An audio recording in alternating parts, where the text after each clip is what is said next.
रामकृष्ण पांडुरंगा करू प्रथम नमन दुसरे चरण संतांची दुसरे चरण संतांची त्यांच्या कृपा दाने कथेचा विस्तारू बाबाजी सद्गुरु दास तुका बाबाजी सद्गुरु दास तुका मौली ज्ञानोबा यांच्या मदालसा या प्रकरणावरती आपण चिंतन करतो आहोत। मदालसा अभंग चिंतन भाग 5।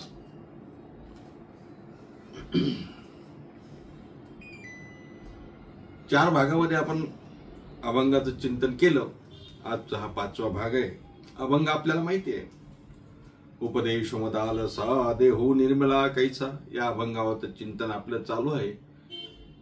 4 चरणाचा आपण विचार केला आणि आज 5व्या चरणाचा विचार करत असताना आपल्या समोर ते चरण ते कडवं ठेवतो आणि मग चिंतनाला वळतो।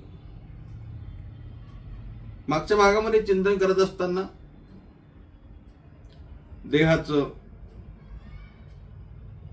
गर्भाच्या यातना कशा आहेत ते आपण बघितलं, नवपास कष्टलाशी ते बघितलं, त्यानंतर या देहाचं दुर्लभत्व कसं आहे तेही बघितलं आणि हे सर्व बघितल्यानंतर मदालसा आपल्या पुत्राला उपदेश करते, परंदे मदालसा सोहम जो जो रे बाळा। आणि मग उपदेश करता करता करता करता उपदेश करता करता हा गर्भवास कसा झाला, गर्भवासाचं दुःख कसं सहन केलं, आकांतु जननीये दुःखे धाये मोकली हेही बघितलं। त्यानंतर उपजोरी दुर्लभ रे, हा दुर्लभ देह कसा प्राप्त झाला याचा आपण विचार केला।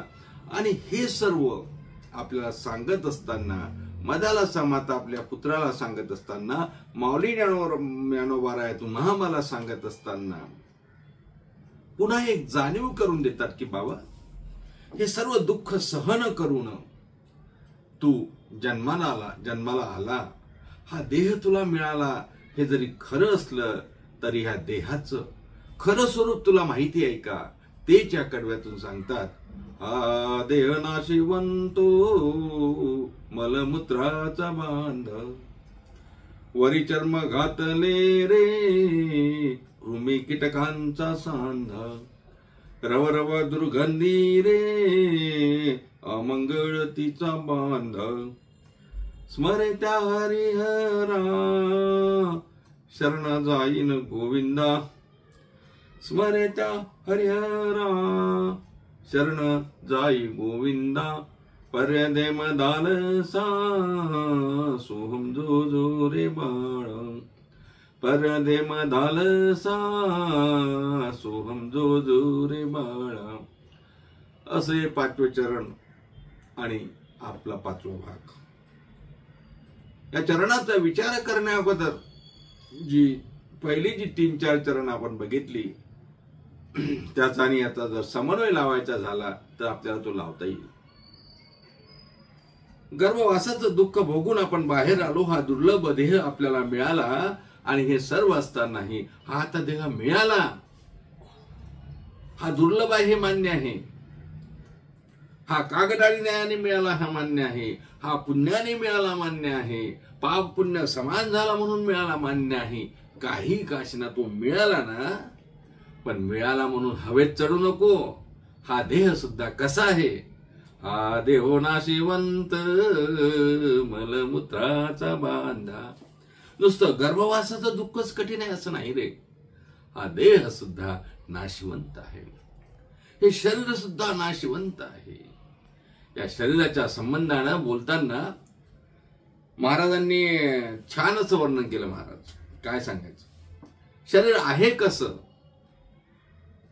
महाराज वर्णन करता, शरीर दुःखाचे कोठार, शरीर रोगाचे भांडार, शरीर दुर्गंधाची थार, नाही अपवित्र शरीरायशे, शरीर उत्तम चांगली, शरीर सुखाचे घोसुले, शरीर साध्य होय केले, शरीरे साधले परब्रह्म, शरीर उत्तम चांगले, शरीर उत्तम चांगलं आहे का शरीर दुःखाचं कोठार आहे महाराज.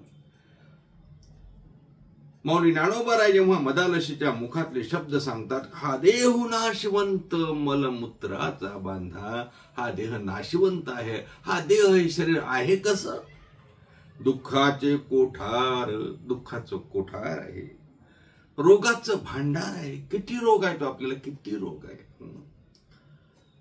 अहो बाकी रोग जाऊ द्या, पण भवरोगासारखं रोग आहे का दुसरं? बाकी रोगावर औषध असतील, पण भवरोगाला औषध नाही. भवरोगाला एकच औषध आहे, भवरोगायशदाय अनेक काय शुल्के पथ्यनाम विठोबाची, पथ्यनाम विठोबाचे.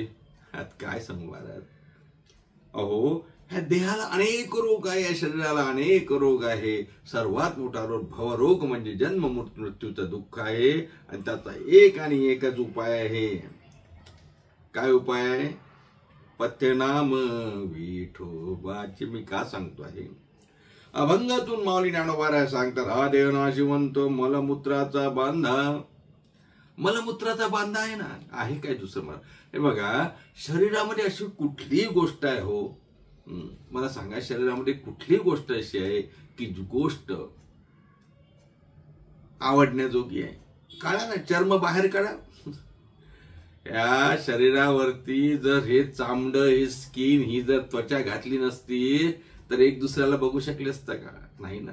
म्हणून तर माऊली म्हणतात, हा देह नाशिवंत मलमूत्राचा बांधा, वरी चर्म घातली रे कृमी कीटकांचा सांधा. आतमध्ये काय आहे हो?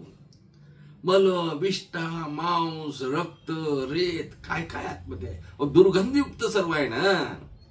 सर्व कुठे घेऊन बसला सोळ? आंघोळ केली की हात लावू नका, हात लावू नका, मला हात लावू नका. अरे काय हात लावू नका? तुझ्या एवढं ओळख कोणी आहे का? महाराज एके ठिकाणी असं वर्णन करतात, महाराज, शरीर विटाळाचे आळी, शरीर विटाळाचे आळी, माया मोह पाश जाळी, पतन शरीराच्या मुळी, शरीर काळे व्यापिले, शरीर उत्तम चांगलं. शरीर चांगलं कसं आहे तेही सांगितलं, शरीर वांगलं कसं आहे तेही सांगितलं. आपल्याला शरीर इथे वांगलं कसं आहे बघायचंय, म्हणून ही प्रमाणे सांगतोय. असं हे शरीर हे नाशवंत असलेलं शरीर किती नाशवंत आहे? महाराज म्हणतात ना, नाशवंत देह जाणार सकळ, आयुष्य खातो काळ सावधान. अरे सावधान, सावधानतेची घंटी वाजवली महाराज. सावधान सावधान, हा देह जाणार आहे, नाशिवंत देह जाणार सकळ, आयुष्य खातो काळ सावधान. आणि म्हणून सावधानतेचा इशारा संत महात्मा आपल्याला देतात. हा शरीर कसं आहे? आपण हे शरीर मलमूत्राचा बांधा हे सांगत असताना एका अभंगामध्ये महाराज म्हणतात, शरीराविद्येचा बांधा, शरीरावगुणाचा रांधा, शरीरावशे बहुत वादा नाही, गुण सुद्धा एकाशी. शरीरामध्ये एक सुद्धा गुण महाराज घेण्याजोगा नाही. असं हे शरीर वांगल आहे, असं हे शरीर वाईट आहे, असं हे शरीर दुःखद आहे, असं हे शरीर विटाळाचं आहे.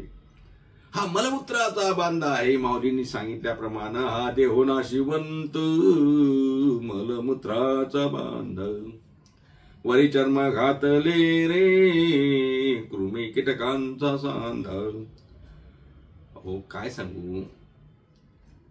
हे बघा, थोडस आपल्याला लागलं ना तरी तिकडे बघू वाटत नाही. त्यातून रक्त, मांस, वास आहे की नाही? अहो दुर्गंधी आहे. जाऊ द्या, 2 दिवस आंघोळ करू नका. कोणी येऊन बसेल का तुमच्याजवळ? ज्या शरीरावर आपलं आपण एवढं प्रेम करतो ना, तो शरीर आहे तरी कसं? विचार करा ना. 2 दिवस आंघोळ केली नाही तर कोणी जवळ येऊ देणार नाही. दुर्गंधीयुक्त शरीर आहे हो. रव दुर्गंधी रे अमंगळ तिचा बांधा. हे मदालशीतलं वर्णन आहे म्हणून सांगतो बरं का. माऊली म्हणतात, हा देह नाशिवंत मलमूत्राचा बांधा, वरी चर्म घातले रे कृमी कीटकांचा सांधा, रव दुर्गंधी रे अमंगळ तिचा बांधा. आणि मग असं सर्व असल्यामुळं काय करतो? या शरीराच्या नादी लागू नको, या शरीरामध्ये गुंतू नको, या शरीरावर एवढं प्रेम करू नको, या शरीराचा एवढा मोह ठेवू नको, या शरीराचा एवढा अभिमान ठेवू नको. म्हणे मी खूप छान दिसतो. अरे आता दिसतो, 50चा हो 60चा हो, मग कसा दिसतो बघतो. म्हणून या शरीराच्या सौंदर्याचाही अभिमान करू नका. हे शरीर नाशवंत आहे बाबा, नाशवंत आहे. महाराज म्हणतात एक काम कर. काय कर? स्मरे त्या हरिहरा, शरण जाई गोविंदा, स्मरे त्या हरिहरा. काय होईल माहितीये का? हे तर ठीक आहे, मला मूत्राचा बांधा आहे, वरी चर्म घातले आणि ते कृमी कीटकाचा सांधा आहे, दुर्गंधयुक्त, हे सर्व ठीक आहे. पण तुम्हाला सांगू का, असं असलं तरी ते किती दिवस राहणार हेही सांगता येत नाही ना. म्हणून त्याला नाशिवंत म्हटलं. हा देह नाशिवंत म्हणजे तरी किती दिवसात? अरे काहीच सांगता येत नाही. यमाचा पाहुणा आहे, यमाचा पाहुणा प्राणी होय, यमाचा पाहुणा प्राणी होय. अनेक अभंगातून वर्णन झालाय महाराज. क्षणभंगूर हे जाय न कळता, रासगिरी सत्ता नाही, की आपल्या हाती याची सत्ता काहीच नाही महाराज. आता होता आता गेला म्हणतो ना आपण. माशी पाख पाखडे तव हे सर, हे माऊली ज्ञानोबा ज्ञानेश्वरीमध्ये सांगतात. माशीना आपले पंख झटकावे तेवढ्या वेळात सुद्धा आता आहे ना आता नाही, असे आपण बरेच प्रकरण त्या ठिकाणी बघितले आहेत महाराज. म्हणून त्या कारणानं या नाशवंत शरीराच्या मागे आपण लागलो आहोत.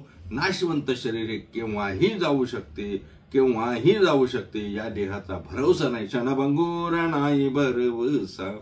वर्णन आलं की नाही?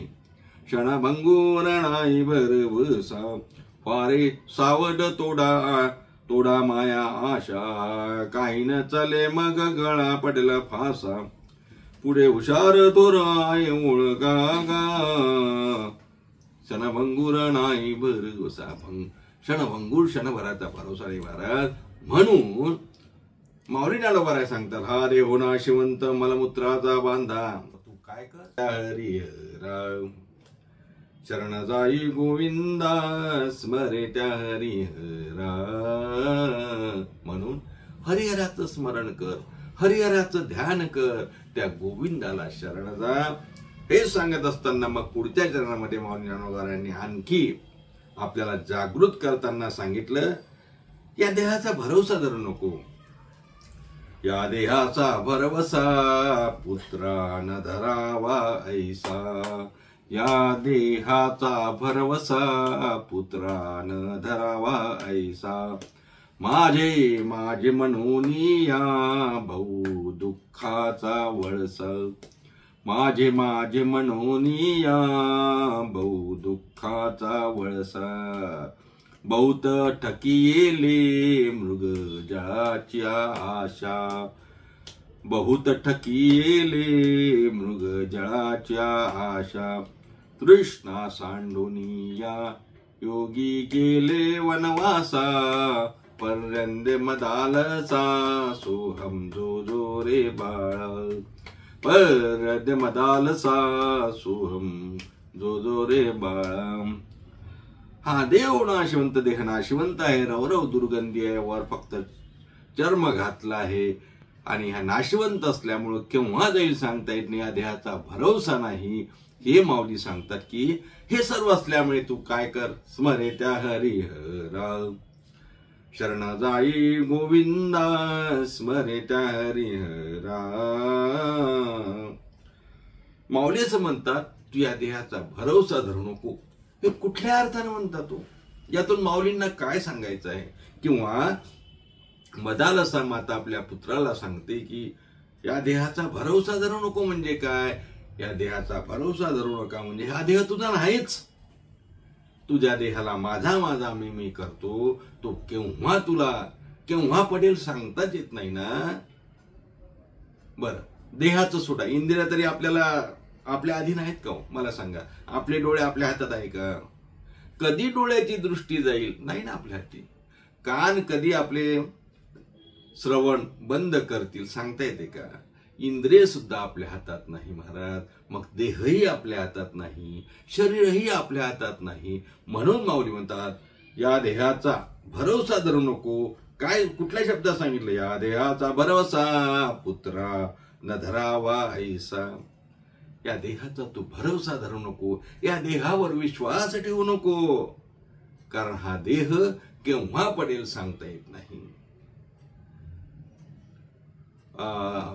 आपलं वर्णन आहे ना, अभंग आहे ना, काळाची ही पडी काळाची ही उडी पडेल बा जेव्हा, सोडविना तेव्हा माय बाप माय बा. काळाची उडी पडेल बा केव्हा, केव्हा उडी पडेल सांगता येत नाही हो. आणि मग कोणी सोडवणार नाही, सोडविना कोणी देशीचा चौधरी. अव राजाने सोडू शकत, तो कोण घेऊन बसले. आणि कसोय रे भले भले, तुका म्हणे तेथे सोडविना कोणी, एका चक्रपाने वाचून या.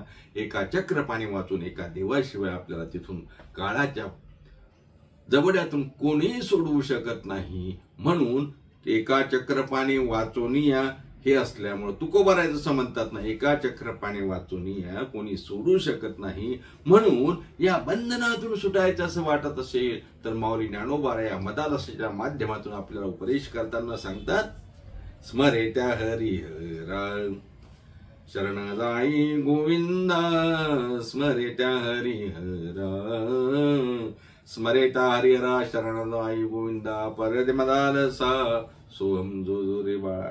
अर्थात या देहाचा भरोसा तू धरू नको असं म्हणत असताना, बहुतट माझे माझे म्हणून या बहु दुःखाचा वळसा. कारण तू माझं म्हटलं त्या देहाला, आणि देहाला माझं म्हटल्यानंतर इंद्रिय माझे, इंद्रियाच्या संबंधानं सुख दुःख माझं, आणि जिकडून ते सुख दुःख प्राप्त होते ते सर्व माझं.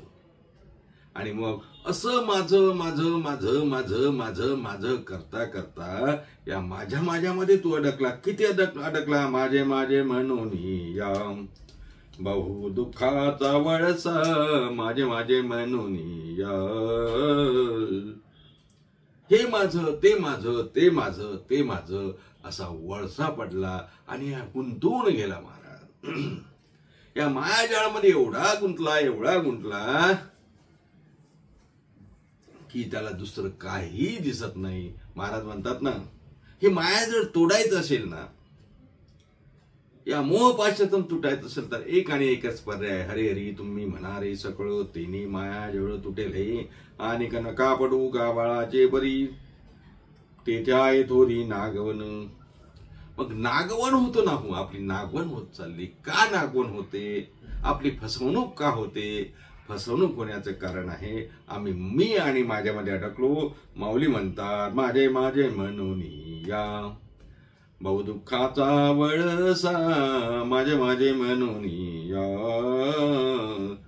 बहुत ठकिले मृगजळाच्या आशा, बहुत ठकिले तृष्णा सांडून या.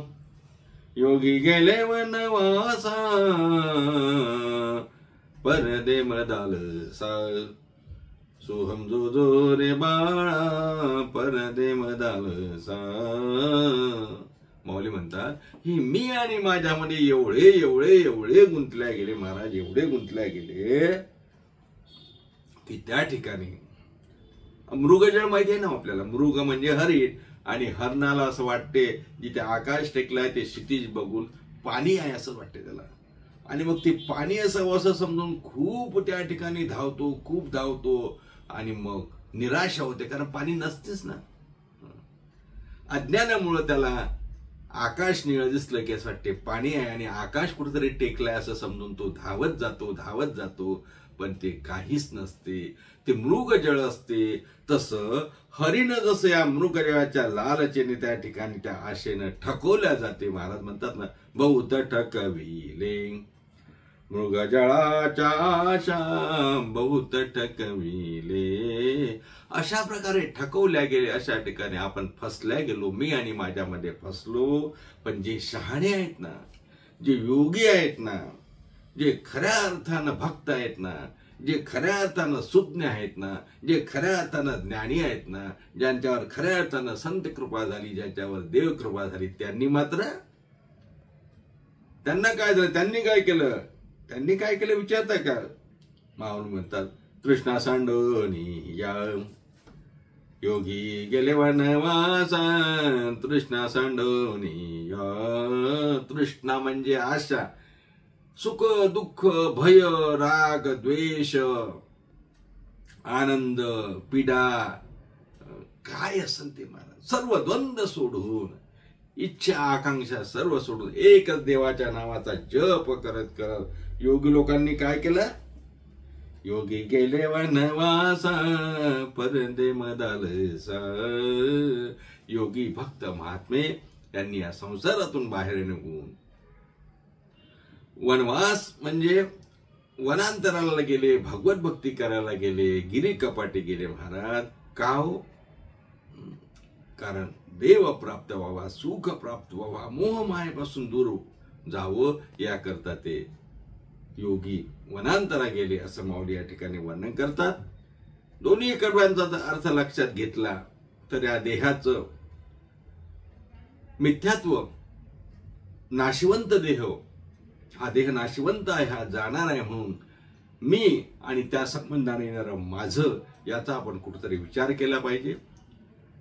माऊली ज्ञानोबांनी अभंगातून हा वर्णन करत असताना, उपदेश करत असताना, ठीक आहे आपण मी आणि माझं सर्व त्यजून टाकावं, त्याग करावा आणि वनवासात जावं, वनांतरात जावं असं मला म्हणायचं नाही.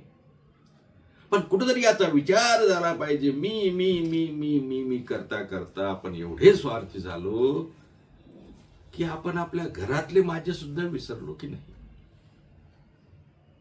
आई वडील बहीण भाऊ यांनाही दूर टाकणारे आम्ही, त्यांचा त्या ठिकाणी त्याग करणारे आम्ही. म्हणजे मी आणि माझाचा विचार करत असताना मी एवढा आत्मकेंद्रित झाला की आता मला माझं कुणाला म्हणावं, तुझं कुणाला म्हणावं हेही कळत नाही. तसं पाहता मी आणि माझं नाहीच नाही. या ठिकाणी माऊली जे म्हणतात ते वेगळ्या अर्थाने आणि मी जे सांगतोय ते वेगळ्या अर्थाने आहे. ठीक आहे ना, पण कमीत कमी आपल्याला कळलं तरी पाहिजे ना, हो माझं कोण आहे. तुकोबारे सांगतात ना, माझं कोण आहे ते माझे सोयरे सज्जन सांगाती. आमचे सोयरे धारे आम्हाला माहिती आहे. पैसा आला की येतात, पैसा गेला की विचारत, फोन पण नाहीत करत, मोबाईल पण कॉल सुद्धा करत नाही तुम्हाला, विचार तुमची तब्येत सुद्धा विचारणार नाहीत. पण तुकोबाराम तर ते सोयरेच नाही हो आमचे. आमचे सोयरे कोणते? ते माझे सोयरे सज्जन सांगाती. पाया ठवी ते वेडोबाचे विठोबाचे, किंवा देव सोयरा देव सोयरा देव सोयरा दिनाचा, किंवा विठ्ठल माय बाप चुलता. आता हे सर्व प्रमाण आहे, हे लावून घ्या. मी कशासाठी सांगतो आहे? माझं कुणाला म्हणावं? तुकोबारांनी तर छान सांगितलं ना, माझं कोण आहे? माझ्या विठोबाचा कैसा प्रेम भाव. विठोबा माझा आहे, ज्ञानोबा माझे आहेत. विठोबाचा प्राण सखा ज्ञानोबा माझा, म्हणून माझं कोणाला म्हणावं याचाही विचार आहे. या अभंगाच्या निमित्तानं मी आणि माझाचा विचार करत असताना दुसरी बाजू बघितली तर आपण माझं कोणाला म्हणावं याचा विचार केला पाहिजे. आणि ज्यांना माझं म्हटलं त्यांना कदापि सोडायचं नाही, हेही त्यात आहे. कारण ज्यांना मी माझं म्हणतो ना ते माझा विचार करतात. म्हणून तर विठ्ठल माझा माझा माझा, विठ्ठल माझा माझा माझा माझा माझा, मी विठ्ठलाचा. असं त्या चिंतन भरपूर आहे. मी का सांगतो, या दोन्ही चरणातून माऊलींनी हा देह नाशवंत आहे, या देहाचा भरोसा धरू नको, हा देह दुर्गंधीयुक्त आहे, रवरव दुर्गंधी आहे, हे सर्व सांगत असताना कशासाठी सांगितलं? की महाराजांनी तुम्हाला किळस यावी म्हणून सांगितलं का? महाराजांनी यापासून आपण दूर गेलो पाहिजे. आणि हे या व्यतिरिक्त सुद्धा काहीतरी आहे, या व्यतिरिक्त सुद्धा सुखाचा ठेवा आहे. तो सुखाचा ठेवा, ब्रह्माचा ठेवा, ब्रह्मप्राप्तीचा ठेवा, परमात्मा प्राप्तीचा ठेवा तुम्हाला प्राप्त व्हावा या उदात्त हेतूने माऊली ज्ञानोबांनी या मदालसा प्रकरण आपल्या समोर ठेवलं. आपण मला वाटते 5व्या आणि 6व्या कडव्याचं चिंतन आज केलं. आज तुर्तास तेच थांबू. पुन्हा भेटूया पुढच्या भागामध्ये उद्या. पुढचं यातलं कडवं घेऊन, मला वाटते पुढचं कडवं या पोटा कारणे रे काय न करीजी एक, या कडव्यावर चिंतन करू. तोपर्यंत सर्वांना रामकृष्णारी. एकदा भजन करू माऊलींचं. ज्ञानोबा माऊली तुकाराम, ज्ञानोबा माऊली तुकाराम तुकाराम तुकाराम तुकाराम तुकाराम ज्ञानोबा माऊली तुकाराम ज्ञानोबा माऊली तुकाराम ज्ञानोबा माऊली तुकाराम पुंडलिक वरदेव विठ्ठल श्री ज्ञानदेव तुकाराम दत्तात्रय जनार्दन श्री एकनाथ माऊली ज्ञानेश्वर महाराज की जय जगद्गुरु तुकाराम महाराज की जय शांति ब्रह्म श्री संत एकनाथ महाराज की जय।